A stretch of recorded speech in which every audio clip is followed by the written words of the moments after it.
family, and then we're going to start. Do you hear us out there, Joyce? She has no clue. Okay. Grab a seat and let's pray.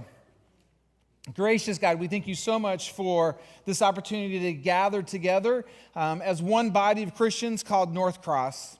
We thank you for the ways that you have brought us to this time and this season so that we might impact change for all generations.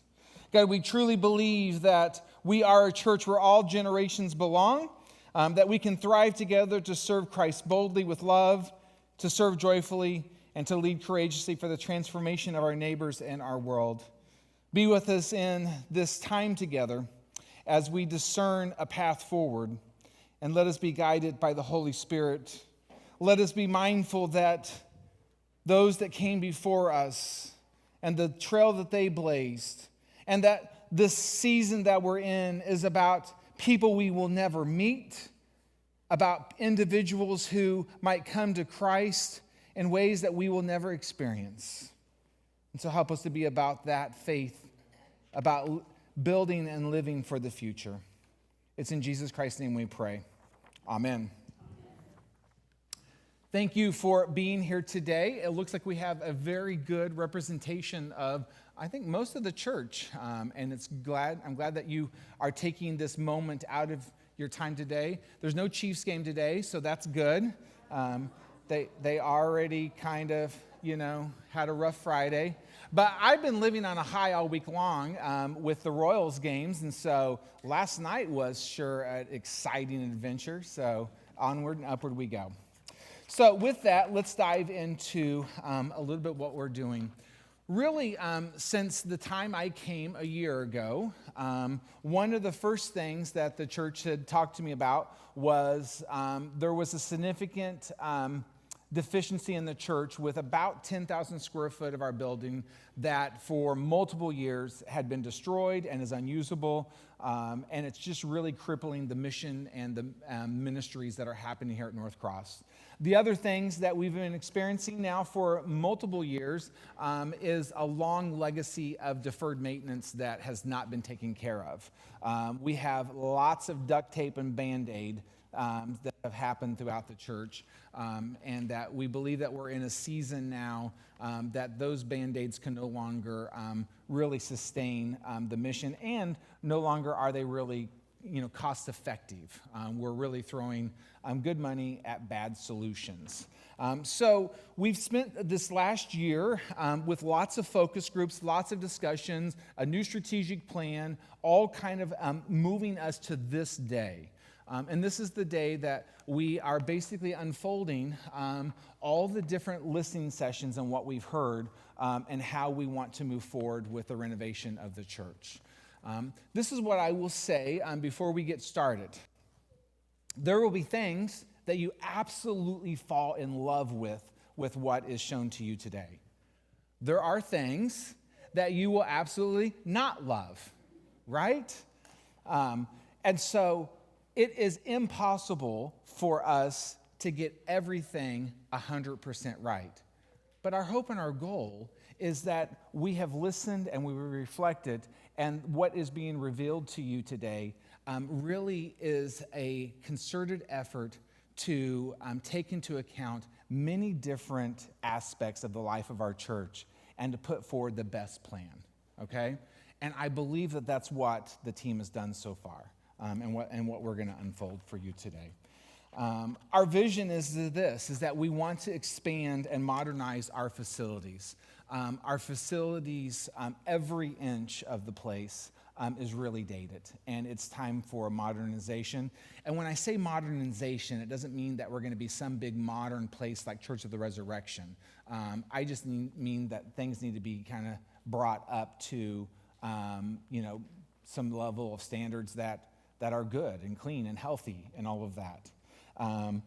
Some highlights would be like our lobby and the welcoming of it, the updating of the welcome center, the worship areas, creating platforms that are accessible so that all of the church area is accessible, investing in youth spaces, children's spaces, adult spaces, discipleship spaces, so that we can engage in all ages. Investing in technology and resources that make worship and discipleship engaging for all ages. Build on a legacy of leadership by equipping all generations to move forward the life and the ministry of this church. Our goal is that we will basically have a facility expansion. It's like we're getting 10,000 square foot of new church facility that we haven't used for over 3 years. That will make a huge impact in the mission and outreach for this church. When we renovate and refresh worship spaces, it will help people have meaningful encounters with God and grow deeper in their relationship. When we have better upgraded technology and different features, it will help us worship better, have small group classes better. When we provide intentional spaces for children, youth, and adults, we will see expansion and growth across all generations of individuals that are coming to call this place home. When we strengthen our hospitality, guests that come in, they'll feel invited and they'll feel a part of what's happening in this place. When we ensure that our facilities support our mission of loving boldly, serving joyfully, and leading courageously in all aspects and all areas is one of our goals. We have a very long history and a long foundation that has been built before us. And so one of the promises of this launching of a new legacy is making sure that we have a foundation of ministry that allows North Cross to thrive for generations upon generations to come.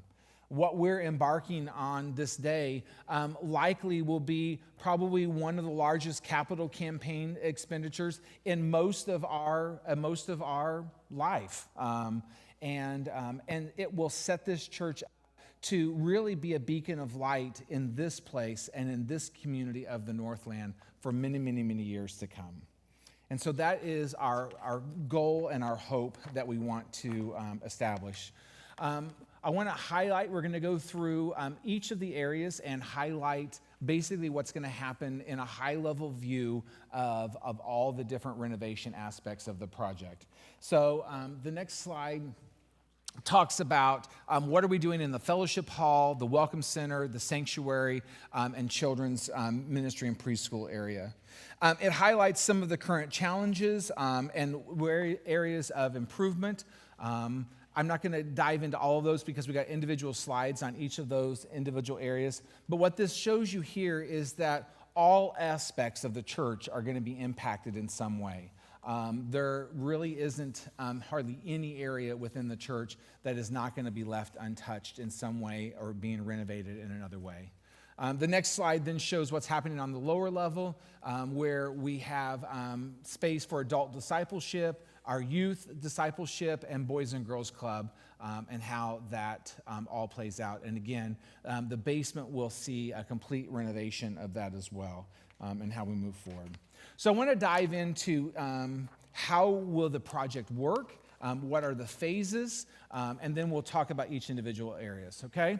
So we're anticipating that there will be 4 phases that will happen on the project. The first phase is basically the complete renovation of what I'm calling the education wing. And so that is the first floor and the second floor of everything from the elevator past, okay? Follow me? And so that is phase 1 in the project. We anticipate that to be about a 5 to 6 month project, and the approximate cost to complete both the upstairs and downstairs of around $450,000. The second phase would be the youth wing and all the adult classrooms, and so that basically will then complete and finish the entire lower level of the church, where it will be open. When phase 1 and phase 2 is completed, all areas of our church will be accessible and will be open for us to basically use and function. We will feel a huge change when phase 1 and phase 2 is completed, because we're just going to have that much more ministry space to be used for the life of the church. The approximate cost of phase 2 is also around $450,000. When we move into phase 3 is basically everything from the ramp up. And so the fellowship hall, the new chapel, the kitchen, and that entire kind of wing. So what are we talking about doing in those areas? Well, actually, I'm not going to jump there yet. So we'll talk about that when we get to that slide. Phase 4 then is what I'm calling the lobby, and then this direction here.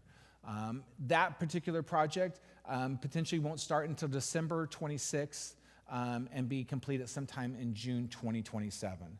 So you can see that this is almost a 2-year project, the way that things cycle through. Our hope is that it can be completed sooner, but we're going to be somewhere in that 18-month to 24-month cycle to get all the different phases done. Let's go to the next slide. So let's talk about the children's ministry and preschool upgraded areas first. So primarily what is necessary is the upper level floor. There will be 5 new classrooms for children's ministry, age-appropriate classrooms for children's ministry, and then expansion of preschool ministry. There will be renovations of restrooms. Currently where you see there's the purple area, right now there will be 5 new restrooms in that location.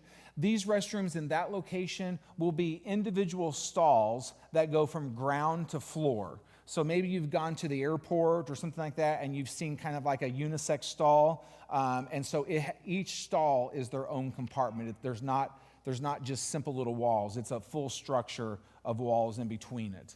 And then each of the classrooms has a Jack and Jill bathroom that will be for in between each of the classrooms. New offices for Tracy, some staff area, and then some workroom area.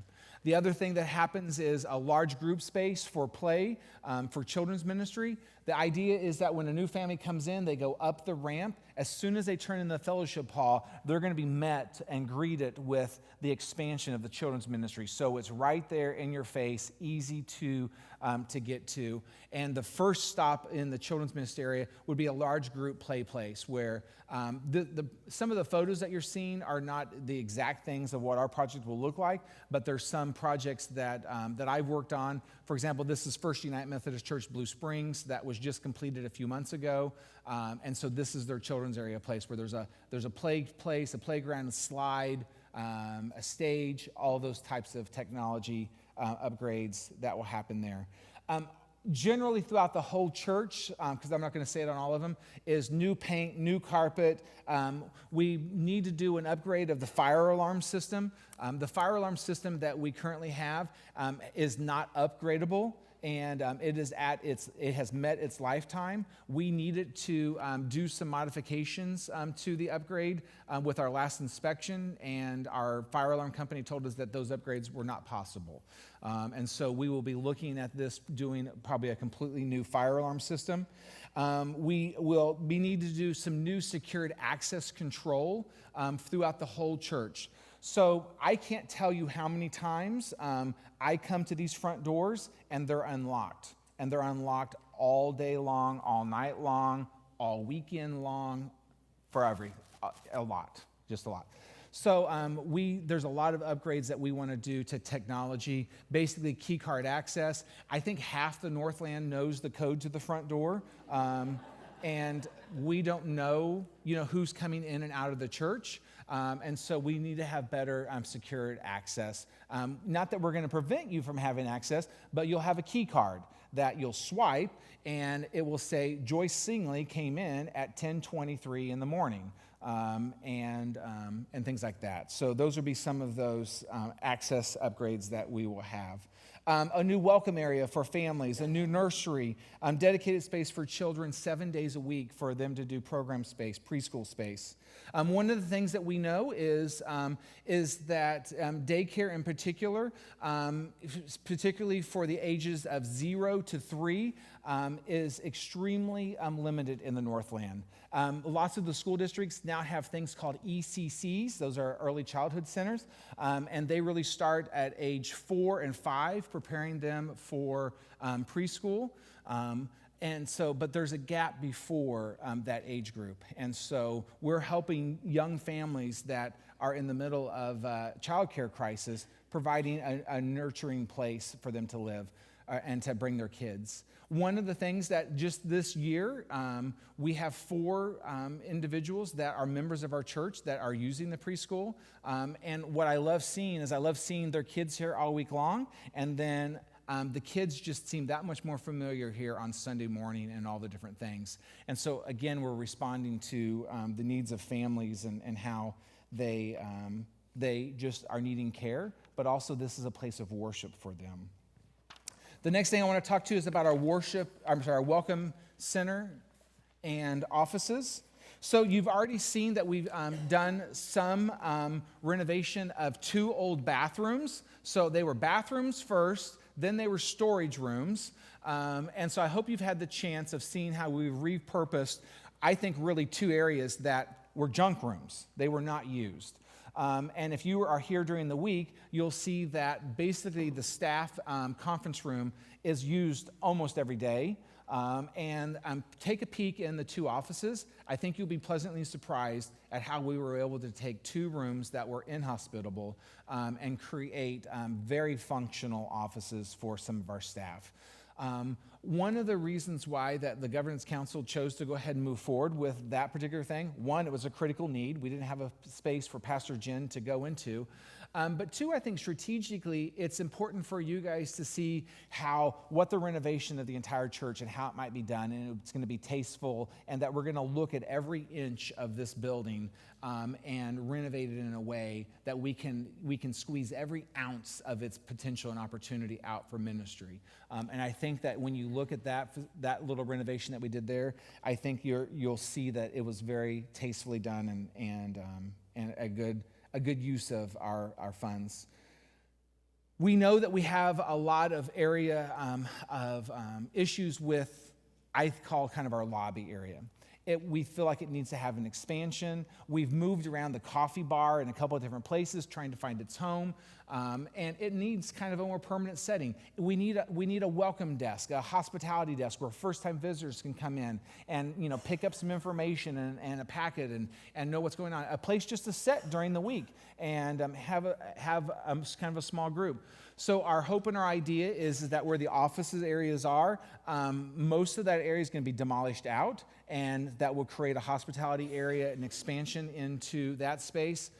There will be 3 offices that will remain. The Jesus wall that's over here will be removed, and that Jesus wall will be relocated to the new chapel that will be up in the fellowship hall. And then we will be able to take the wall either by adding glass or hopefully taking portions of that wall out. We've got to do some investigation with fire and all that.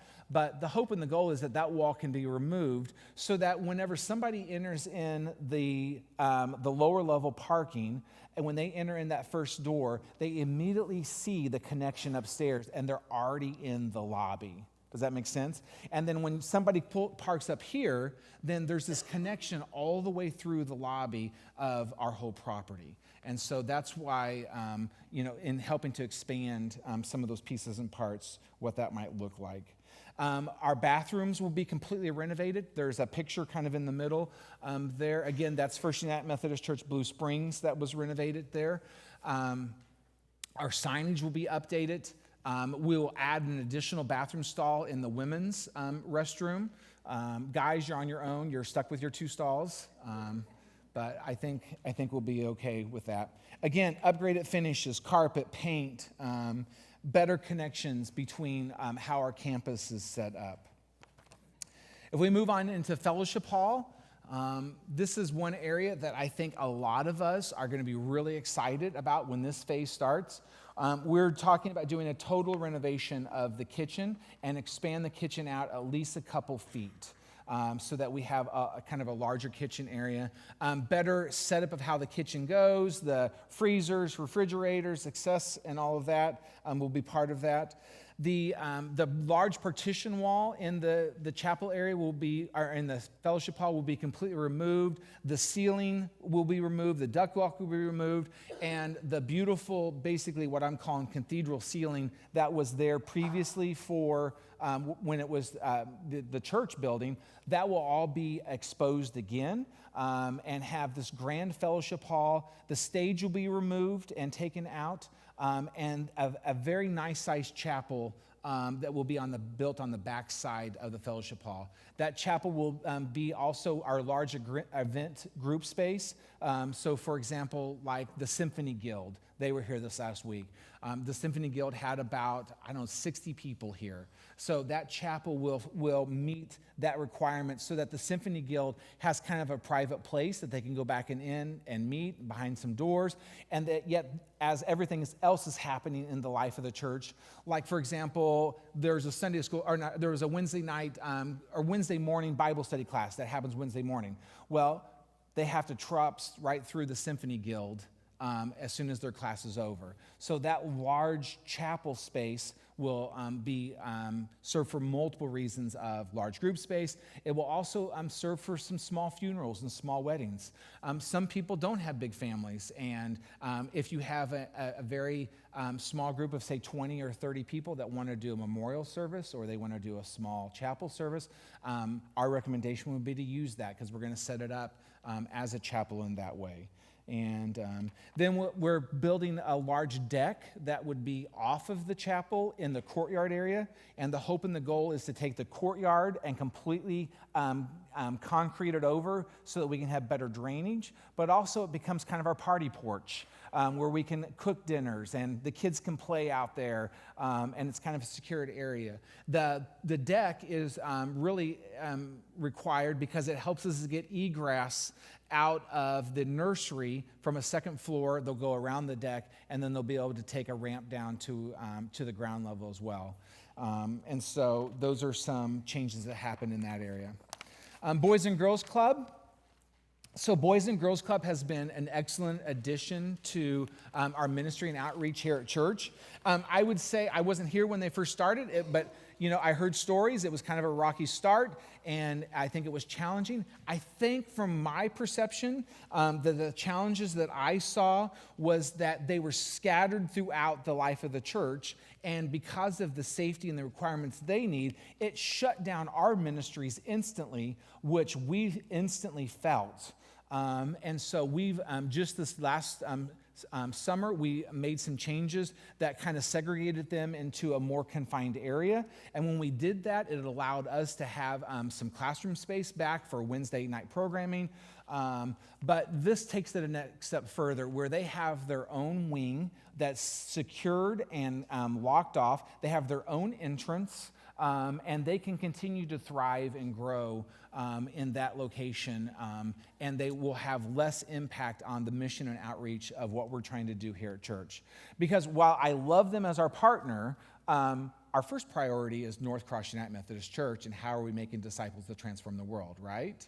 And so that renovation will happen. The former lounge area turns into a youth chapel and a large group space that will be a dual purpose for our youth group and for Boys and Girls Club to use as well.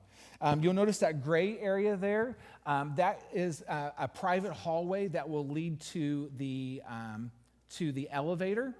That way, if we still need to access the elevator, we actually don't go into that large group space. There's still some security and separation, and we still have access to the elevator in that location. If we look at our youth and student ministry area, so a few things that are happening in the youth and student ministry area. The first thing is where the old kitchen was, and then 2 bathrooms. That area will be completely gutted, and 6 new restrooms with 6 showers will be installed in that location. And so if you can, in Europe, they have a lot of things called wet restrooms, where basically the toilet, the sink, and the shower is all in one self-contained room, and it's a private room. And so you might ask, well, why in the world do we need 6 showers in this church? Why would we do that? So we have a fairly large presence with Cursillo. And on two times a year, Cursillo weekends, they have at least 75 people that are staying in the church for 3 nights. And you can imagine 75 people. I still don't know how you guys did it. 75 people using the 2 showers that were down in that room. I wouldn't serve that weekend. Maybe I'm too finicky. I don't know. But this allows us to really open up and for our church to be used in ways that Cursillo weekends can use it. We have a lot of youth groups that go on mission trips that come out from different areas. They come to Kansas City and they're needing spaces to stay. Just like when we go to different places, we ask churches to host us.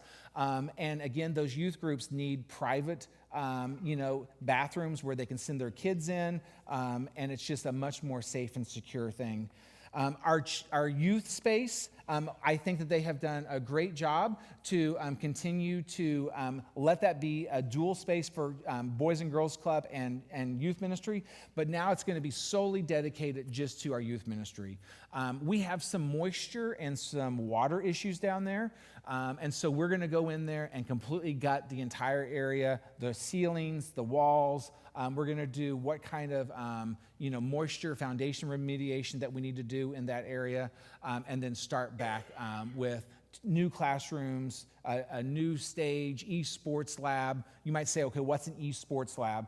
Well, lots of student ministries now have these esports labs where there's 5 or 6 esports gaming stations, and basically they have competitions between different churches and things.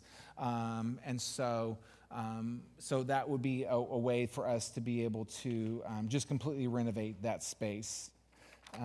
If you look at the adult discipleship classrooms,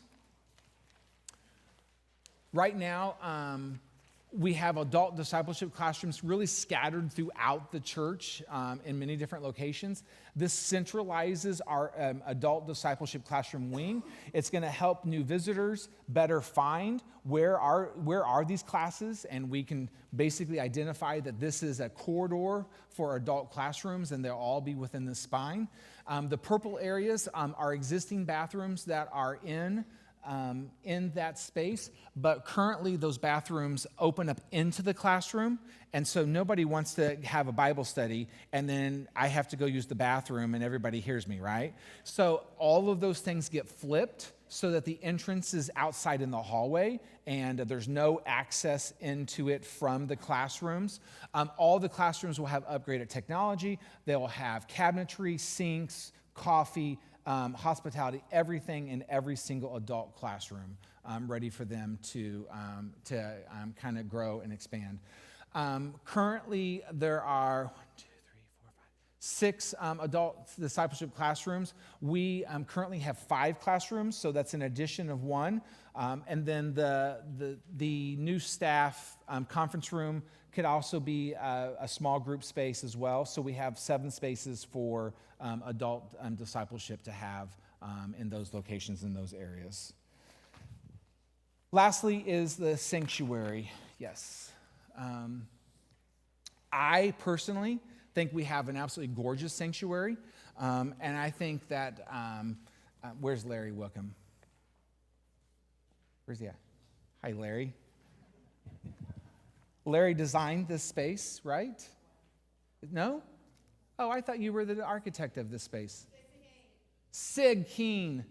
Thank you for clarifying. Never mind, Larry. Glad you're here.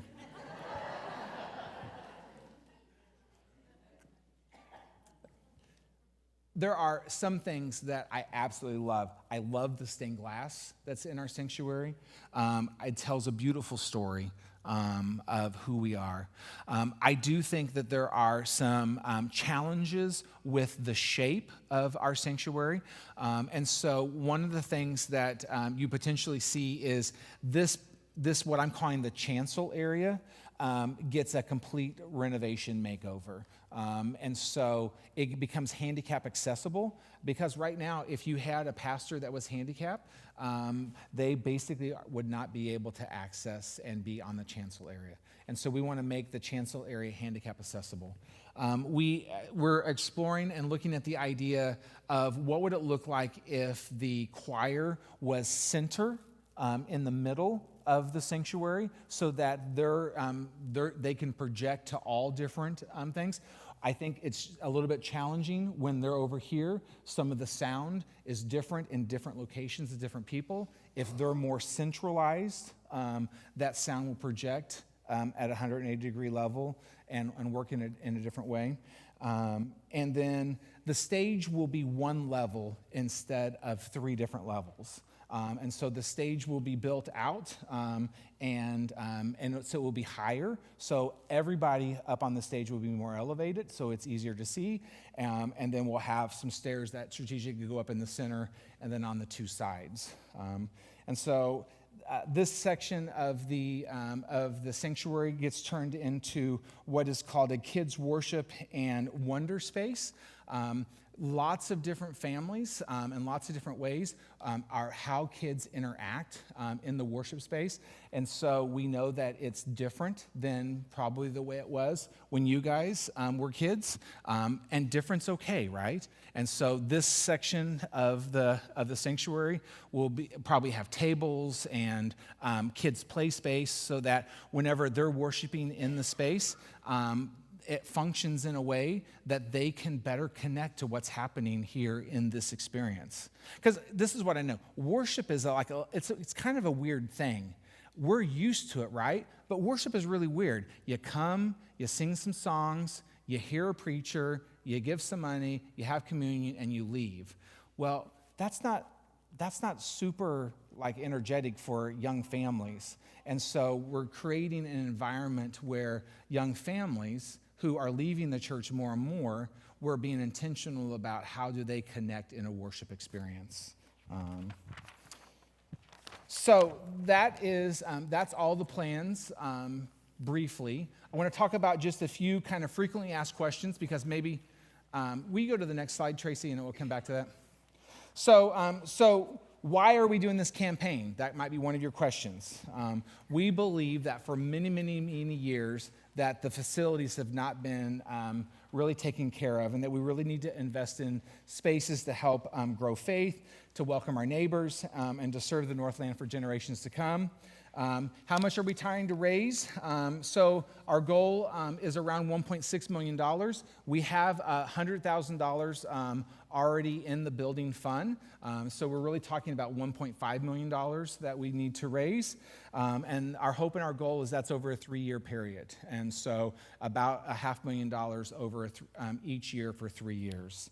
And that allows us to complete critical renovations and just position us for a really bright future. So what projects will this fund? So we're hoping for that $1.6 million, that everything that we kind of outlined will be able to get done and get prioritized. If you've worked in construction, trying to forecast what happens in 18 months is challenging. The cost of material, the cost of labor, all those things fluctuates dramatically. And so we're going to, do everything we can to constrain the cost on what we have.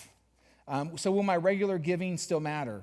Absolutely. And so as you guys are thinking about what is it that you can sacrifice and give to this, it needs to be above and beyond what your regular tithing needs to do. Because even though that we're in the middle of a renovation, we still have to change lives, right? We still have to have Sunday morning worship. We still have to do all the things that we normally do. And so that budget will not change. We're asking people to make a commitment for 3 years. If you want to just do a one-time commitment and say it's all said and done in one time, don't stretch it out for 3 years. We would encourage you to do a one-time commitment as well. Can you make non-cash gifts? Absolutely. You can do stocks, property, assets, and our finance team can help figure out how all those gifts can be received and then turned into ability for us to use them for the project. Will this campaign take away from our missions? I 100% don't think in any way it's going to take away from our missions. It's only going to expand what we can do as a church. Church is different than it was 50 years ago. But what I know is that this church at one point worshiped 700-800 people. I've even heard some numbers of like 1,000 people at one point. If we don't change and grow, we will not grow. It just won't happen, okay? And so I believe that this is our faithful commitment to say we believe that there needs to be North Cross United Methodist Church on Vivian Road for the next 75 years. And I believe that is why we're doing this. So how does this tie into our strategic plan? So in June, we outlined our strategic pillars, how to belong, grow, serve, lead, and invite. We feel like that those 5 key pillars are all the ways that this church is going to grow, not only for the short term, for the long term. When we belong, we feel like that we're creating a radically welcoming environment where every person, from first-time visitors to lifetime members, that they feel seen, that they feel known, that they feel valued. This first pillar is the reason why that you've met Heather Marinsky today as our new Director of Connections. That's her lane, basically, of how to help people belong. And then our facilities right now are not very inviting. And so the renovation of our facilities plugs into our first strategic pillar of helping new people and existing people belong. How do we grow? To foster a lifelong spiritual formation for children, youth, adults, through relevant intergenerational discipleship and space. All generations are going to be impacted. All of our adult classes are going to be impacted. All of our children's ministries spaces are going to be impacted. All of our youth spaces are going to be impacted. And so I think that it lines up with our strategic pillar of growing. How do we serve? To love boldly and engage all generations in meeting real needs in our community, the world, throughout grace-filled hands-on service. What I know about North Cross is we've always had a servant's heart. And we're always going to be out in the community, serving with our strategic partnerships and leading in our community in ways. I think as our church grows, then that only helps bring more people into mission and outreach with our local partners here in the Northland. And so our building becomes just one of the pieces and parts that helps us to serve. How do we lead to courageously raise up and empower diverse spirit-filled leaders, including youth and young adults, for every level of ministry and mission?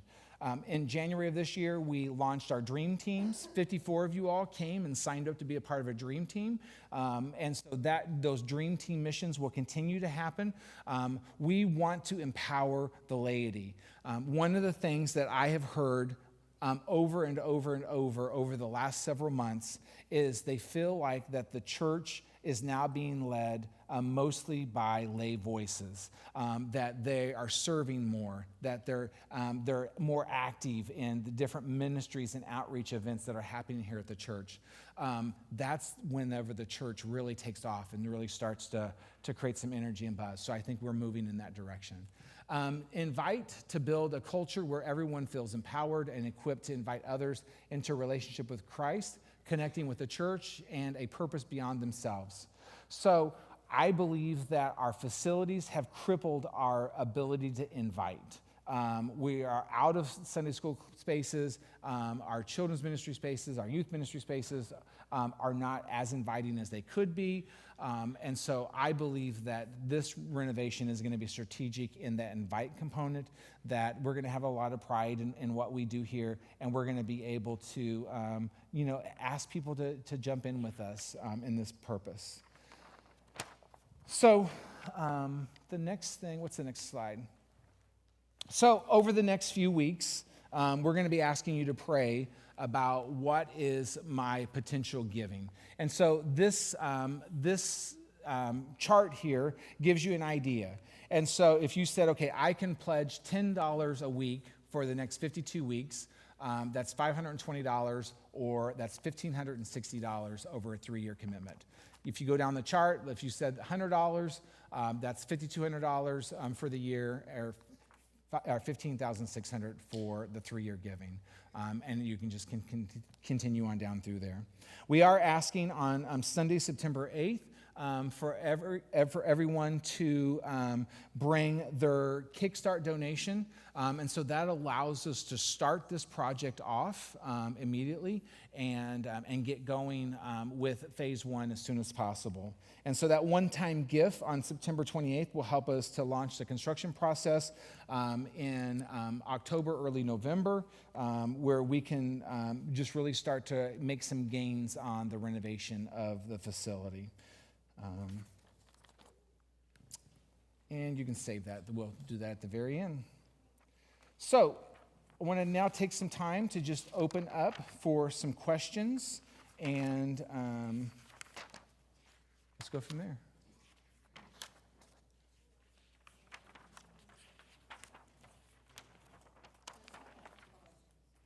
Jen's going to bring a microphone around. She's going over here, and then we'll come right to you. As far as financing, so will we do one phase and pay that off? Yeah. And then move on? So there is the option of if we feel like that we get 3-year commitments that are close, we as a congregation can come back and say, do we want to go into debt in any way? Okay. We're not voting on that today. But if we come to a point where we say, hey, we want to go ahead and secure the financing because we believe this project, all phases need to happen. And so we've been talking to the Texas Methodist Foundation, and they do very favorable rates for churches that are going through renovations. And so we've preliminarily talked with them about would they provide construction financing. So that component hasn't been voted on or decided yet. Right now, we're, the renovations and stuff that you've seen going on right now have been used with just funds that we have in our building funds right now. And so the hope with the Kickstart campaign is that will allow us to kickstart phase 1. And then as that's going on, and people make pledges and commitments, those things will come in so that we will have to borrow less and less money. Okay. Also, you're saying that they're going to upgrade security. What type of security will there be for entrances and such? Yeah, so I touched on that briefly. So basically, every entrance will have a badge reader by it. So I don't think everybody in the church will end up with a badge that will let you in the building. But we do the way that the technology can work is that you could check out a guest badge. So let's say that you wanted to come here on a Saturday and you wanted to have a birthday party for your family. You could come in during the week. We would give you a badge. That badge wouldn't work all week long, but in the computer, I can program that you have access to the front door only from 12 to 3 on Sunday afternoon or Saturday afternoon, and then you'd be able to come. That badge would allow you to come into the building and get. So that's the kind of security upgrade that we're talking about. So the doors will not be locked during services?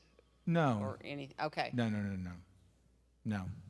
No, during our standard, on Sunday morning, everything will be standard. Nothing's going to change with that. Everything's unlocked on Sunday morning. Okay. Yeah, upgraded cameras, cameras throughout the building, the parking lot, those types of things. Yeah. Okay. Where do you intend to put the 30-plus Bible study people on Wednesday mornings? So I think they would easily go into the chapel. Okay, and the one Wednesday morning that the Symphony Guild is going to use the chapel, then what do we do? So the good thing about the way the fellowship hall works is that, and with some other intentional space, on a Wednesday morning, we might be able to use the children's chapel area for another large group space while somebody's in the chapel. So those are what we will have now is basically 3 or 4 large group spaces that we're going to be able to funnel our different groups in, and that's just kind of a scheduling nightmare that we currently deal with now. Okay, we don't sit in rows; we sit around like this picture here. Around tables, and there are 30 some of us, yep. And we come early, but usually it's set up pretty much that way. So will somebody have it in that kind of shape for us? Yeah, so I mean that's this is hard for Yeah, that's a this age logistic group. thing. So yeah, you're talking about setup of tables and chairs and all that. That's going to have to be a team of people. Right now, Patsy's the one that does all that. But And it's already set up, and Patsy didn't do it. It's set up because the art group's in there first. right.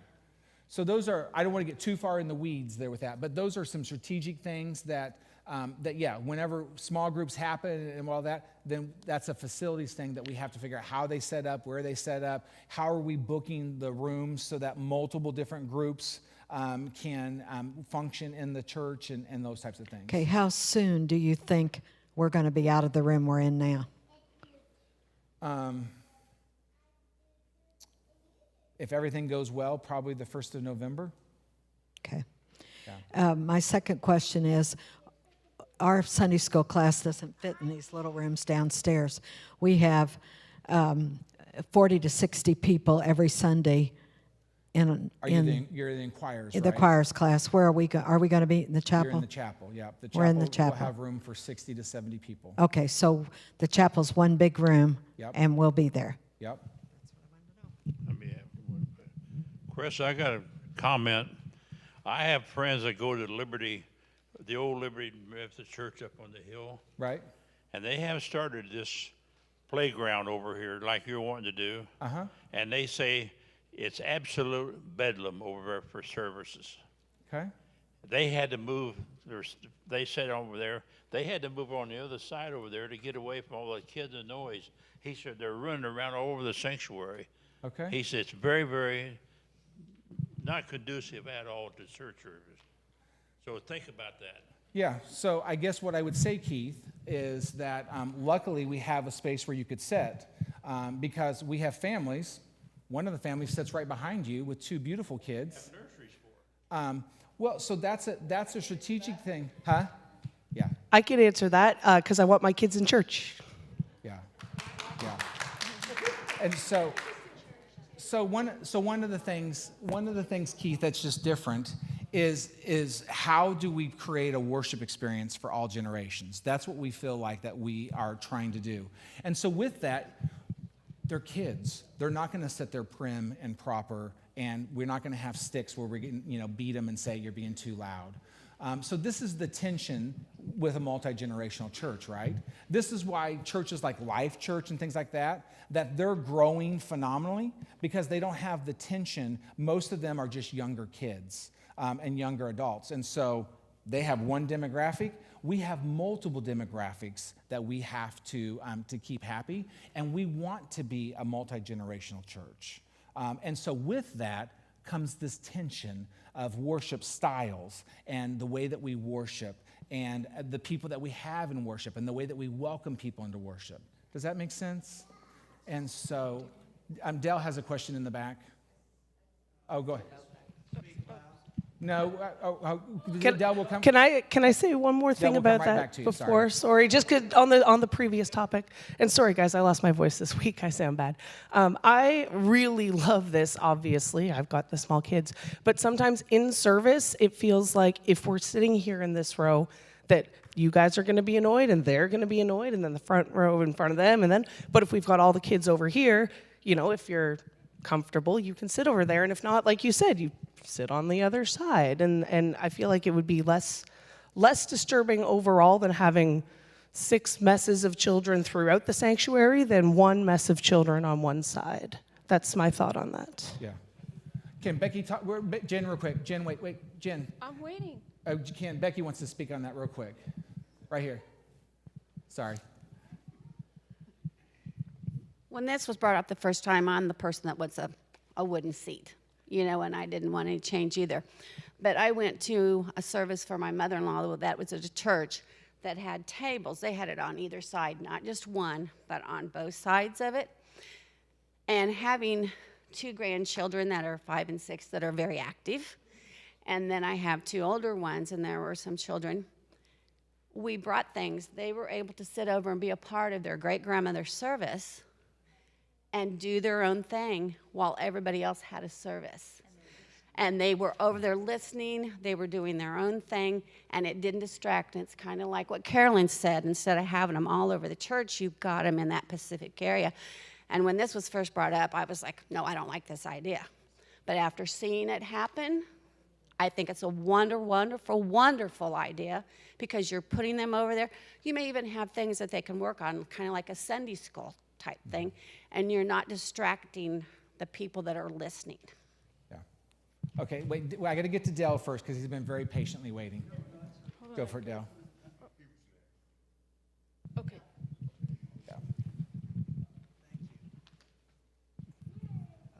Regarding the boys club Yes. and Boys all, and Girls Club. I'm just wondering if will they be a part of financing some of the upgrade?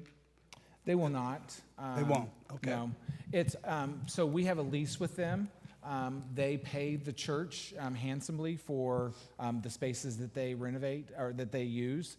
And so when we upgrade those spaces, we're basically getting paid back through them through their monthly rent. There was a question, I think right here, Jen, what's next? There seems to be a lot of work being done for $1.6 million. Is that pretty much a firm bid? And will there be a general contractor for this work, or will it just be pieced out? Yeah, so great question. We have firm bids on pieces and parts. So one of the beautiful things that we have is I'm an architect that also does construction management. So one of the things that I would recommend, if we hire a general contractor, then we need to add about 30% to these costs, so add about $450,000. If we move through it with the construction management, with the experience that I have, you'll save about $450,000. So, but what happens is, and a good example is you could go talk to the congregation at Blue Springs United Methodist Church. I just spent 2 years with them doing this process where I worked as their construction manager, and they had individual contracts with individual subcontractors. So there was like a general carpentry person, a plumber, an electrician, and the church had the contract with them. That's the way the construction management model works. So I'm proposing we would do a construction management process, and we would have individual subcontracts for all the different trades. Yeah. But the 1.6 is a pretty firm number? So I think yes. So based on what I'm seeing and the church renovations that I've done recently, I think it's fairly firm. If things change with cost of goods, we can't guarantee that. Is the 1.6 a guaranteed number? It's not guaranteed, but I think we're fairly close. It's not just some number that's just pulled out of the sky. It's based off of years and years of work that I've done and seeing how things are coming in. We have some firm numbers that have come in for phase one, particularly with the general contracting, the labor, the construction, the carpet, and all of that. And so we've got some firm numbers coming in with those. And so I feel fairly confident. The other thing that, I'll give you an example for Blue Springs. So Blue Springs, they raised about $1 million, but we had lots of dreams also. And so what their decision they made is they got almost 95% of what they wanted to get. But they put a hard commitment saying, we're only spending $1 million. So how much can we get done for $1 million? The great thing about the way that the construction management model works, instead of just going out and hiring a general contractor, is you can have a lot of volunteer labor come in and also do different pieces and parts, where if you have a general contractor that just bids and gives you a number, it's hard to get value out of volunteers coming in and doing that. And so, we might get to the end of the road and say, we've spent our $1.5 million. We don't want to go over that. And so with that, we're going to have to limit what we're going to do in the sanctuary and the lobby. We might get to the point and say, hey, we've saved $200,000, and so we're money ahead. We might get to the point where we say, hey, the capital campaign has been so radically generous that we actually want to do more than what you're proposing. And what would that more be? So somebody talked to me this morning, what would it look like for us to get an elevator, a new elevator in this corner of our lobby? Well, an elevator is a $100,000 thing. And so for me, that's a hard number to dedicate 1/15 of the budget to one item when we already have an elevator. And unfortunately, we have to make a few more steps. But we might get to the end of the road and somebody said, I really want a new elevator in this lobby. And so, well, we're not at a $1.6 million project anymore. We made the decision that we're adding on $100,000 and we're at a $1.7 million project.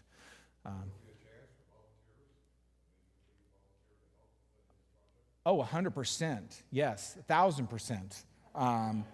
And so that's the way that, and I mean, again, just I'm taking my pastor hat off right now, and I've got my architect construction management hat on. That's the way that I have helped congregations literally save hundreds of thousands of dollars. I built North Star United Methodist Church over in Liberty.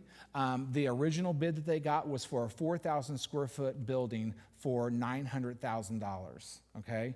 They got almost a 10,000 square foot church for $1.2 million. And because they had a lot of volunteer labor and a lot of volunteer things, and the construction management was a way that can do that. I'm a pastor first, and so I'm going to do that first. But the benefit of me sitting in this office, also then acting as a construction manager, is a huge benefit. The other thing is Erica, will you stand up for just a second? This is Erica Jackson. It's Wanda Jackson's daughter. Erica is a graduate from K-State. Thank you, Erica. She's a graduate from K-State Architecture School, and she's been our intern for the last several months. So she's put together a lot of the plans and all the things. I think so far we've spent like $3,000 on Erica's expenses. If we were to hire an architect and hire a capital campaign company to put all this stuff together, we would have easily spent $80,000 to $90,000. Okay, and so again, we're constantly looking at ways of how do we get the most bang for our buck. And somebody walk in here and say, I don't believe that you did all that for $1.5 million. That's my hope and my goal when we're done. I have two questions. Yep. One, do we have a plan for where all of these adult Sunday school classes are going to meet for when everything gets gutted? Well, so the beautiful thing, the only classroom that is going to there's two classrooms that are going to be impacted in this first phase. That's Good News and Wesleyan Fellowship. So Wesleyan Fellowship is going to move into the staff meeting room. They have approximately, I think, 6 to 8 people that meet in there. Where's that class? Raise your hand if Glenn, you're that class, right? Glenn Whiston, aren't you that class? And you have about 6 to 8, right? 10 max? Yeah, so that class will go there. The Good News class is we're going to have to find probably a classroom maybe in the youth room in the back area or something like that. And so that's going to have to be where they're going to have to be temporarily housed while that construction is going on. So those two classrooms will be impacted. And when that other set process starts with all the other adult classrooms, where are they going to go? So the great thing that's going to happen with that is we will have that whole phase done. And so when we start the renovation of that whole room, we're going to have a real good conversation with Boys and Girls Club that says we have to use these classrooms temporarily while we're in construction. And because that space will be completely finished and there will be 5 classrooms that are down there, that Boys and Girls Club is just going to have to be flexible and they're going to have to use that space while we're renovating this entire space here. Okay, great. So, I mean, these are great questions because it's a juggling nightmare, friends. There are lots of pieces and parts. And one of the things I want us to warn us as a congregation, when construction starts, I almost used a cuss word. It's just not fun. It's not fun. I've done it for 30 years, and it's hard. And it's hard to live in a space while it's being renovated. Maybe you've done it in your house before. You know how hard it is. Amplify it by 10. And so what does that mean as a congregation? It means we are going to have a little grace, friends. It means that we're going to have a little flexibility. And it also has to mean to have a little trust that we're doing the best that we can to try to continue to do the mission and the outreach that's happening in this church. We don't want that to be impacted any way at all. But we're going to have to be juggling lots of different balls.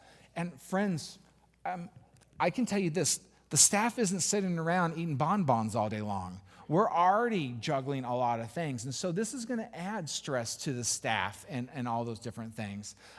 But we're so committed to it because we believe it's what's necessary for the life of this church that we want to get going and started immediately on this project. My other question, and it's far in the future because it's for the sanctuary. Mom and I are panicking because the organ and piano are not in the blueprint. They will be. Okay. And where's the band going to be? So can you pull that slide up for me, Tracy? The one that says sanctuary. It's blue. Nope. Nope.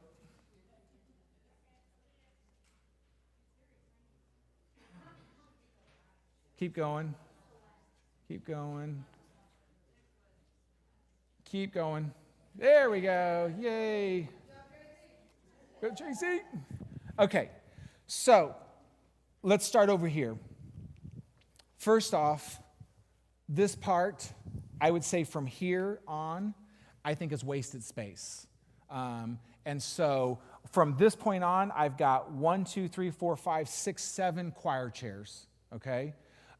So all of this gets demolished out, okay? And this is where the new handicap accessible ramp comes in. It goes along that wall and gets tucked in behind the stage.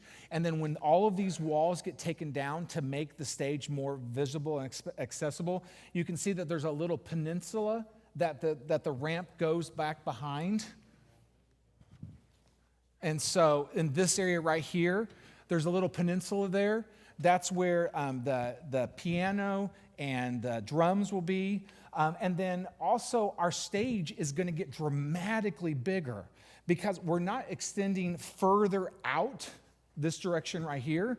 So we're not going past this line.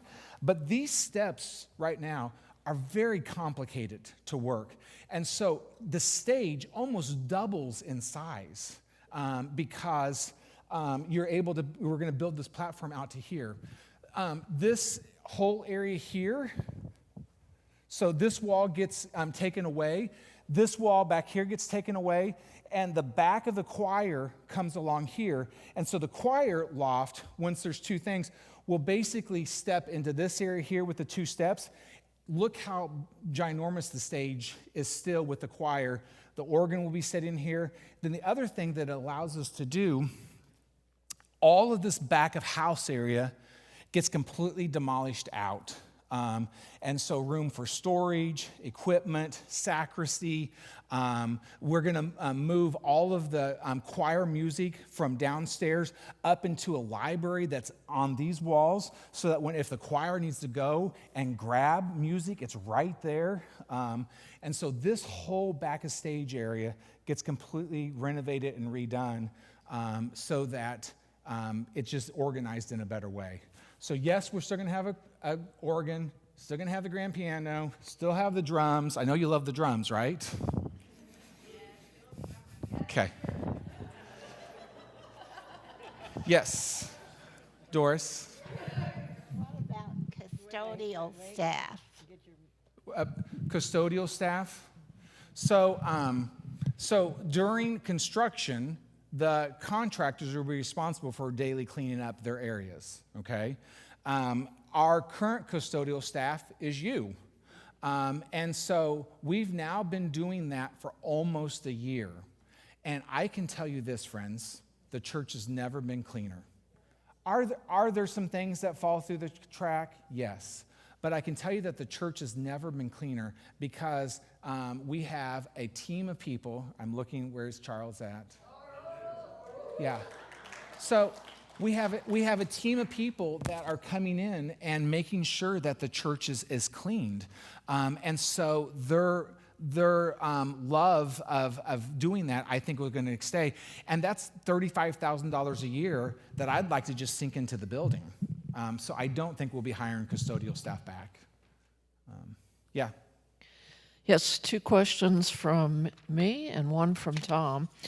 The positive question first. if we want to start making donations, is it just a notation on the memo line of a check? And what would that notation be? Capital fund or Yes. legacy? Yeah. So we're going to have envelopes printed up, and so you can end up with basically 52 or 156, if you want, envelopes of each week, for just particularly for this campaign. Tracy, or Rachel, could you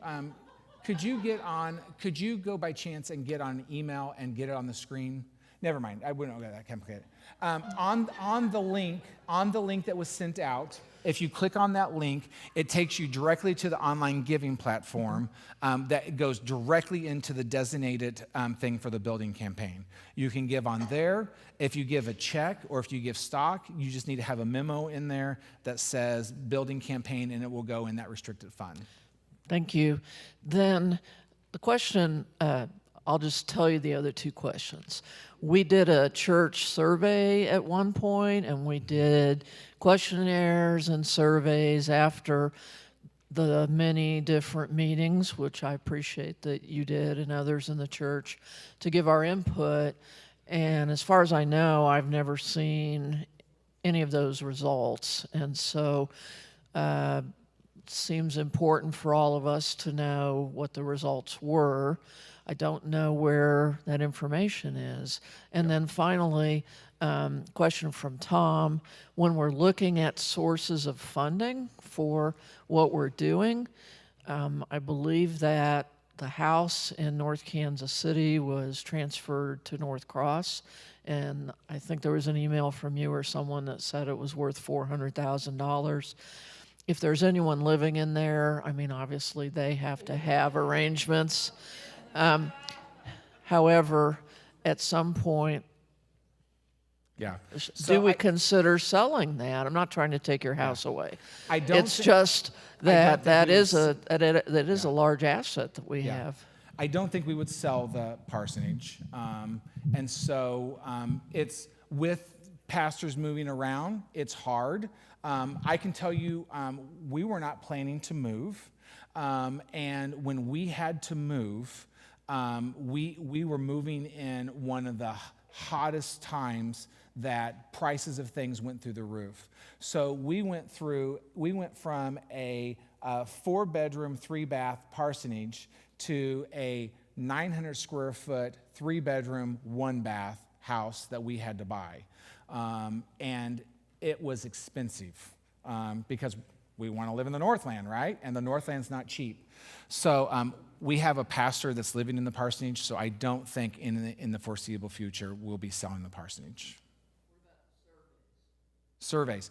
So the surveys have been combed through and went through. A lot of what you see in the design were a reflection of the surveys, but we can definitely get all the surveys pulled together and extrapolate at that and get that in some type of a document so you can look at, and we can do another reflection of how it compares to the plans and all of that. The original surveys for like the strategic plan, all of those things got put together, and that's how the strategic plan got defined. There was a team of like 20 people. You were on that team, and we looked at all those survey results and how they all came together, and then that's what influenced and impact our new strategic plan. Stephanie Gray. I just wanted to clarify the question about where the funding goes. Like if you want to contribute to the Kickstart, it's set up to go into the building fund. I'm said what? It's set up to go in the building fund? Yes. I didn't know if that's what you intended. Yes. Okay.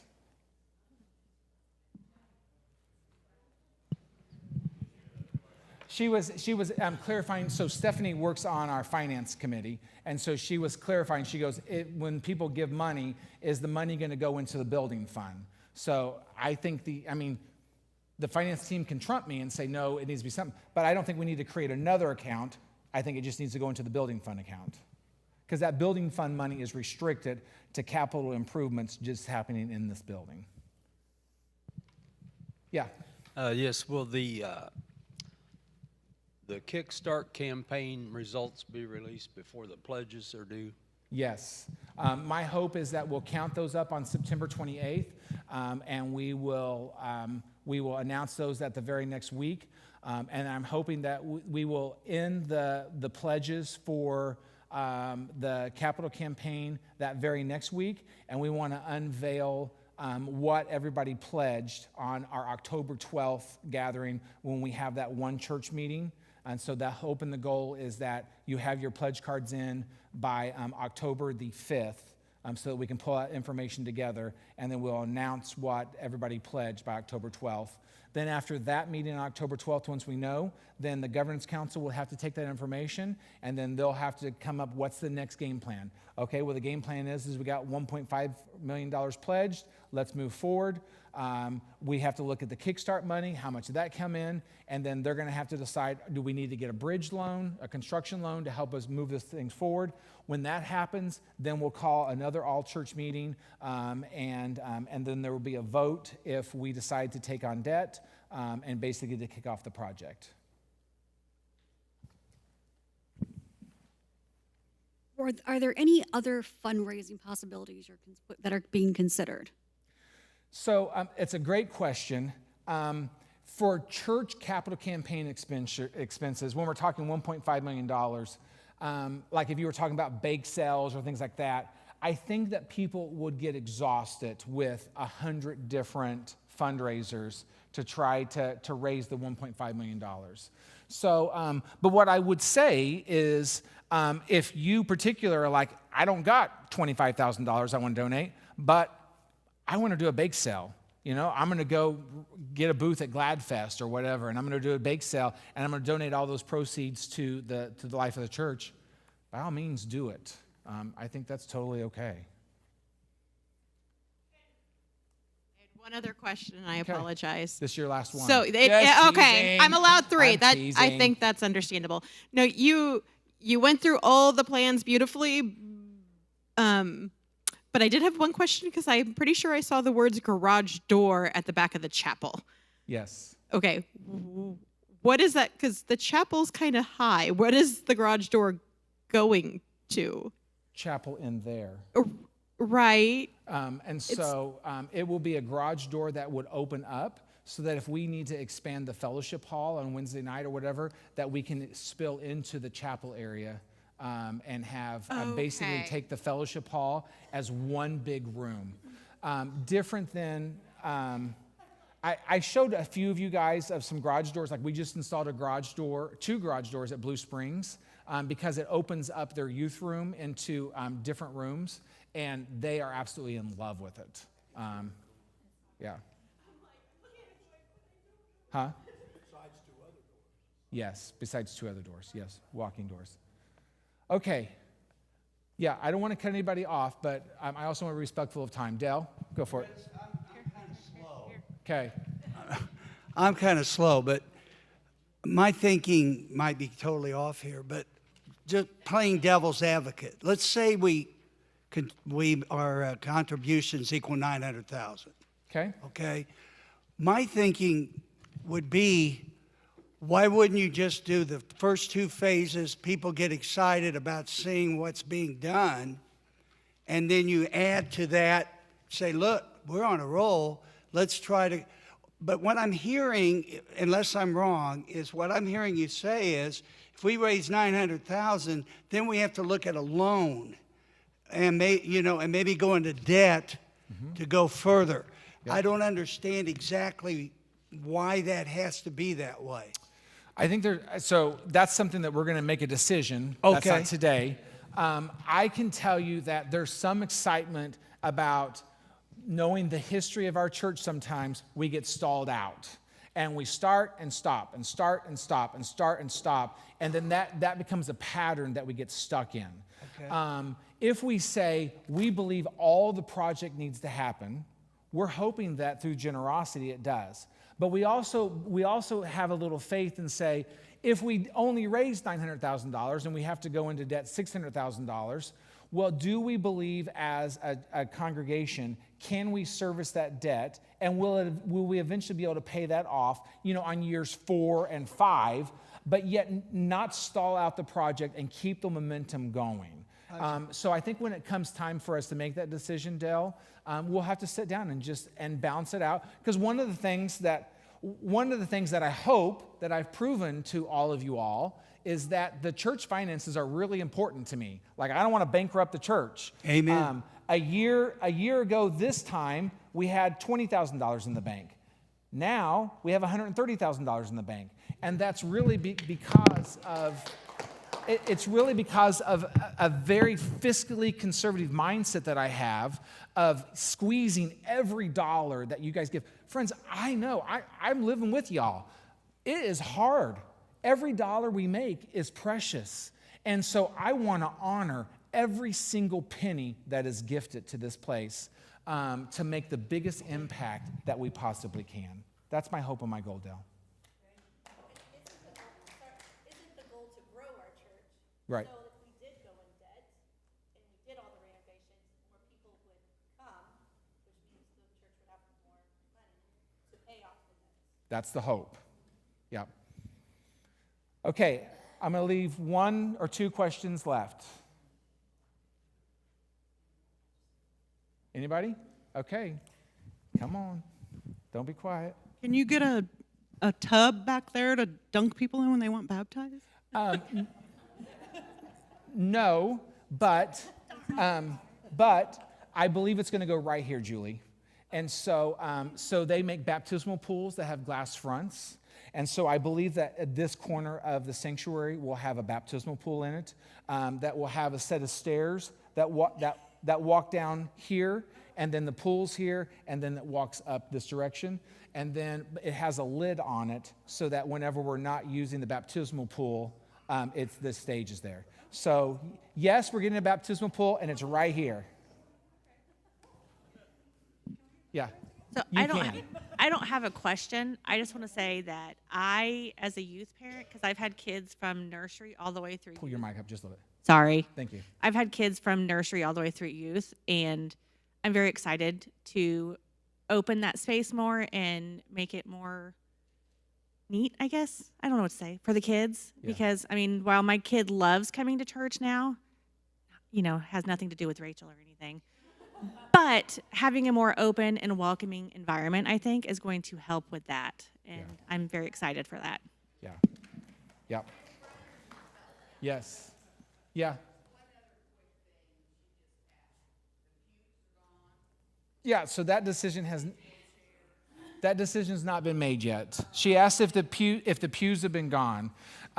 So right now, that decision on the pews versus chairs are not decided yet, because friends, that's like 14 months down the road. So before this section of pews is gone, okay? This entire section of pews is gone. So Wickham's, I know you sit over here. I'm sorry. We're going to have to relocate you. And the Suttons, I know the Suttons over there. So, yeah. So pews are not gone yet. Okay. Yeah.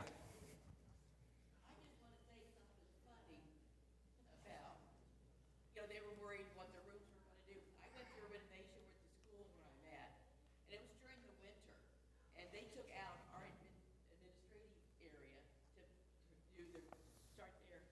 We were in a hallway that had a door that opened every 5 minutes. So that was our desk on folding tables. We had our coats on all June now. Yeah. So I think it looks like you guys are taking care of it. Good.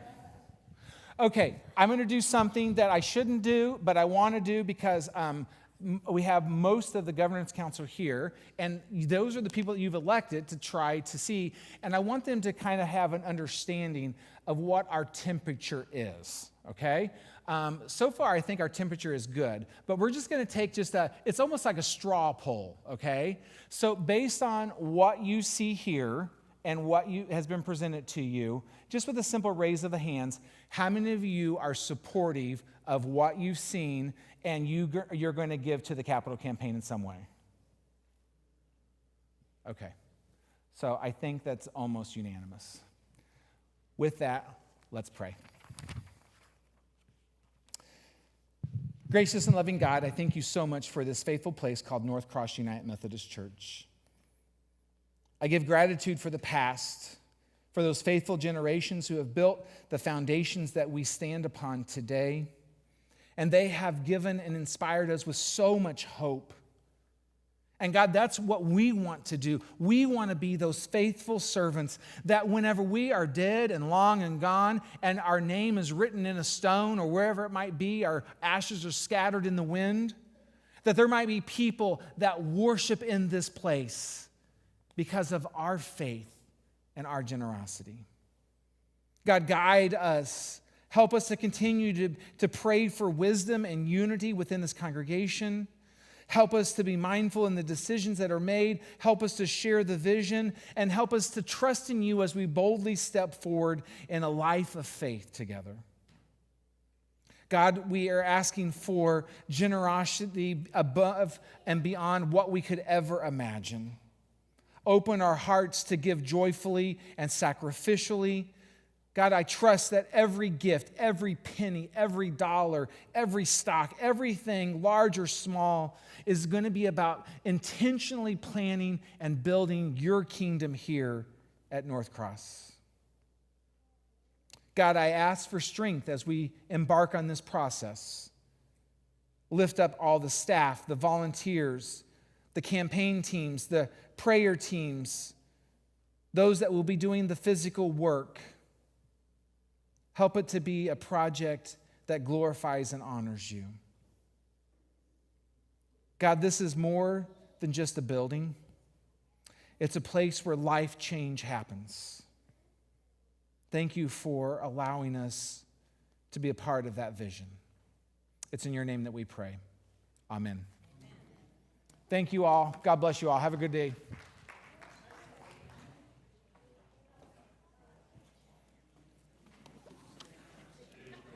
Thank you all. Thank you, thank you, thank you.